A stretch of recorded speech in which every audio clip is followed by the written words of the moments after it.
Hello buddies, welcome back. It's Anne-Sophie and today I'm going to show you how you can delete apps from your Motorola Moto G72. For that you have two options. First option is to go to your Play Store and then look for the app you want to delete. We're gonna put in Lieferando and then you click on uninstall. Second option, go to your home screen, look for the app you want to delete and then press and hold and then move it around, and then you can click on remove, then it will go to the menu if you swipe up, or you click on uninstall. Then the phone will ask us if you want to uninstall this app. Yes, and then you see uninstall Lieferando.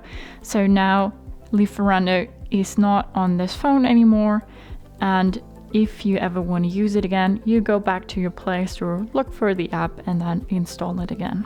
That's how you delete apps from your Motorola Moto G72. Hope you liked it, hope it helped. If so, thumbs up, share and subscribe, and I hope to see you next time. Bye.